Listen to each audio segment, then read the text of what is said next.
I'm wearing my most brightly colored shirt because today's video is all about the ultimate formula to add color to your home. Now, I know that's kind of a big title. I know that what's the ultimate formula for me might not necessarily be the ultimate formula for you, but I used to really struggle with incorporating color into my art, which is what I went to school for. And so most of my stuff was just black and white. I was pretty proud of a lot of it, and simplicity was a big theme in my art, so it made sense. But I feel like a lot of us tend to do the same things with our homes. We tend to go for neutrals and beiges and blacks and whites and like simple, easy colors when we could be having a lot more fun with our color. So I've put a lot of thought into this and I've come up with a step-by-step guide of how to actually add color to your home in a way that's like pretty much foolproof. There will definitely be times when you need to just like slap some paint on something, see what it looks like within the context of your room, decide if you like it or not. But for the most part, these steps that I'm going to share with you will help you narrow down your options before you even get to that step of painting. One of Paige Wassell's friends, Kate, is really good at incorporating color.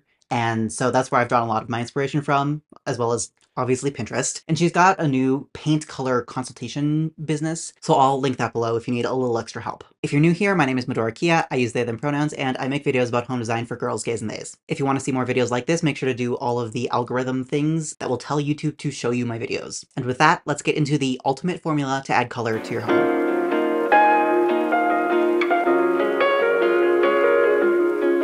Number one is all about working with what you have. What colors are there that are already in your space that you are not changing? So especially if you're renting, this is probably your floors, your couch, maybe your bedspread, and possibly the walls, depending on if you're deciding to paint your walls or not. In this context, true blacks, whites, and grays do not count, but almost nothing is a true black, white, or gray. So make sure to identify the undertones in anything that is wood or wood effect, or any wall color that's like already white or beige. It's incredibly hard to do this just by looking at it, so don't be intimidated if you can't just like look at something and be like, oh yes, this has yellow undertones or whatever, because most colors exist within the context of other colors, and we tend to understand color based on its context. The simplest way that I've found to identify the undertones in a specific wood grain or wall color is to go to the white section of any paint store, just find all of the different whites that they have, grab all of the like little free paint swatch thingies, and make a rainbow in your hand. Now you might be like, but Medora, they're all white. No, they're not.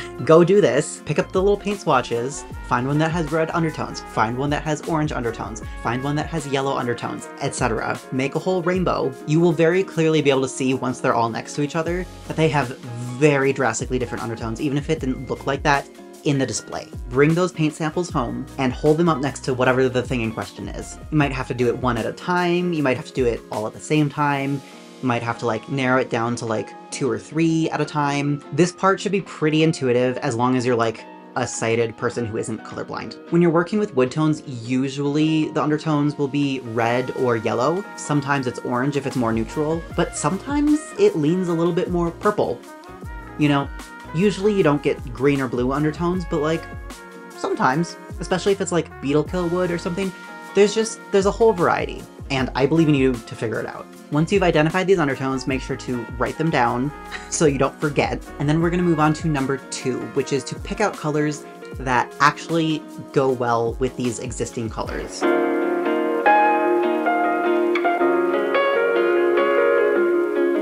So how do we find colors that will actually go well with our existing colors? We're gonna find a color wheel online and pick 3 colors. Not random colors. Either pick 3 that are all in a line right next to each other, or pick 1 color, go directly opposite of it, and then pick colors on either side of the opposite. For example, if you pick red-orange, the opposite is blue-green, and the ones on either side are blue and green. Or if you're feeling confident, you can kind of just combine these 2 strategies and pick 3 colors that are right next to each other, plus whatever's opposite of the middle one as your accent color. Once you've got your base colors picked out, we're gonna move on to step 3, which is finding more nuanced, interesting versions of them.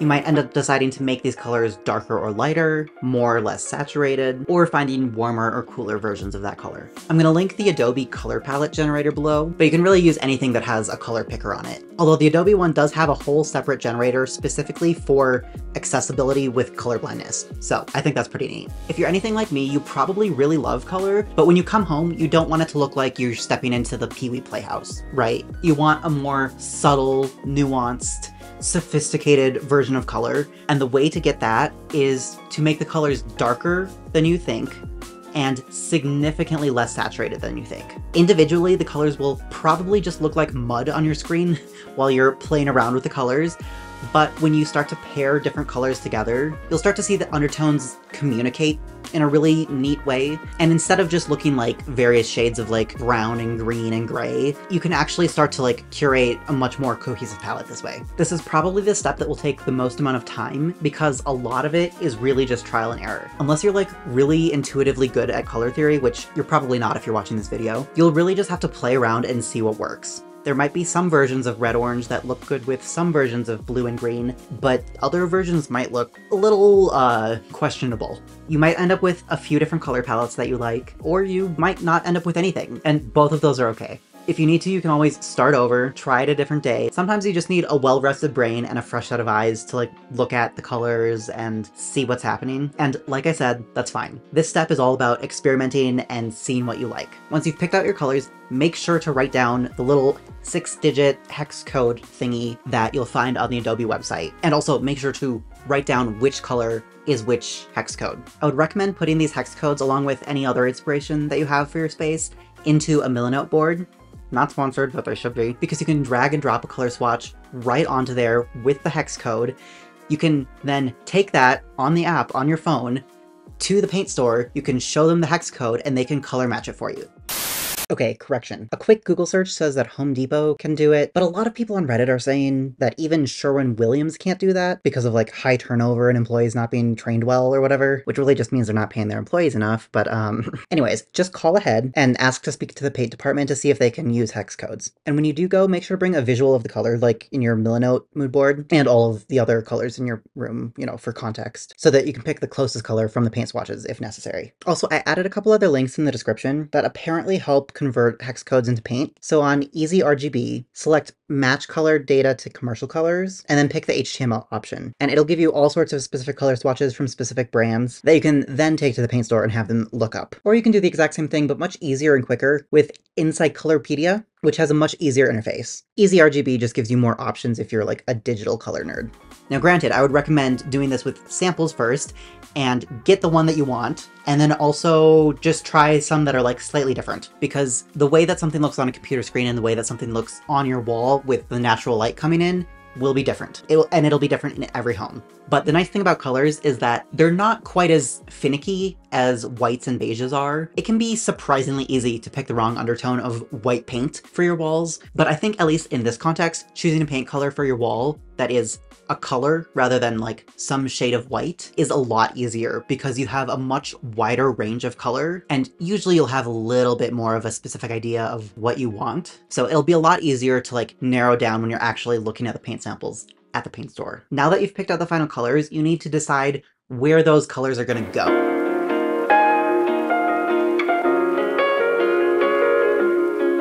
So number 4 is what designers call the 60-30-10 rule, which basically just means that instead of having equal amounts of each color, one color will be the most prevalent, one color will be the accent color, and one color will be the transition color to make the contrast a little bit less intense. So of those 3 colors that you picked, which one do you want to be the wall color, the couch color, the bedspread color, the cabinet color? This is probably going to be your main 60% color. If you're leaving your walls white, don't use white as your main color. And in this case, your main color should be like your couch color or your bedspread color or something like that. Although, like I said earlier, do make sure to identify the undertones in the white paint color so that the rest of the colors that you bring into the space aren't clashing with it.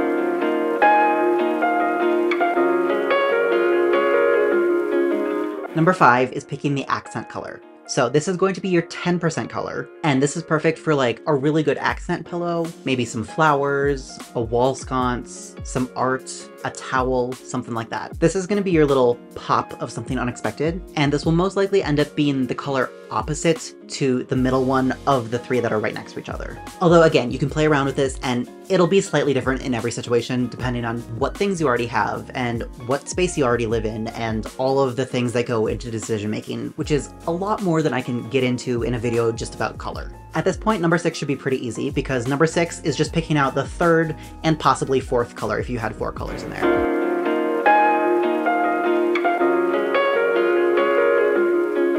This is going to be your 30% color, and this will be great for coffee tables, dining chairs, molding and trim, throw blankets, etc. You might notice that the scale of these objects are going to be a little bit bigger than the scale of the objects in the accent color, or the 10% color. That is intentional. If you did choose 4 colors, and so you have 2 left, these two can kind of be used interchangeably and thought about as the same color, especially if they're colors that are right next to each other on the color wheel. Number 7 is to consider different ways that you can incorporate these colors into your home.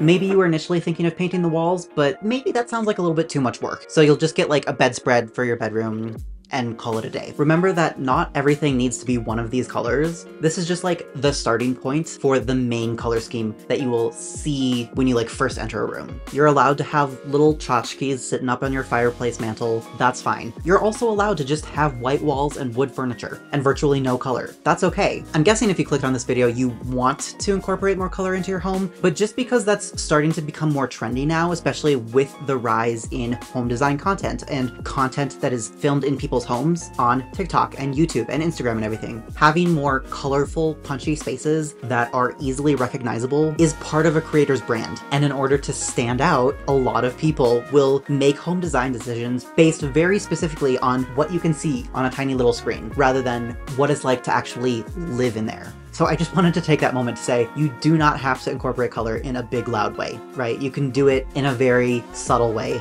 that still makes you happy, or you can also do it not at all. That is fine. I would recommend, again, going back to Milanote and making a mood board with the colors that you picked out, items that you already have, and items that you're thinking of getting. And this is a great place to remember to include the colors from step 1 that already exist in the architecture that you aren't changing. So if you're not painting your walls, take a picture of your wall color and edit it to make sure that it actually kind of looks like the wall color that is on your wall within the context of the lighting. Take a picture of your wood floors. Take a picture of the couch fabric that you already have. Stuff like that. Number 8 is both the most fun and also kind of most stressful, depending on which way you look at it. And that is to give yourself room to play without judgment.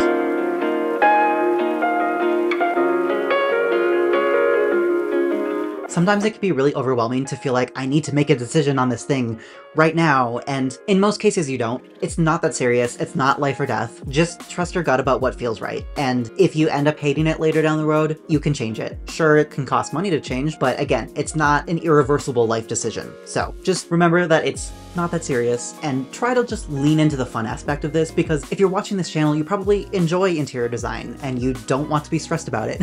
So remember that this is a fun process that should be enjoyable. And then the last bonus rule is to completely ignore all of these rules if you find something else that you like better.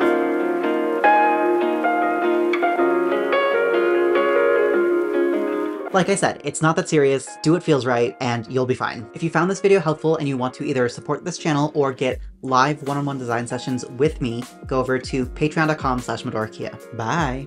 I don't know. Ending videos is so awkward.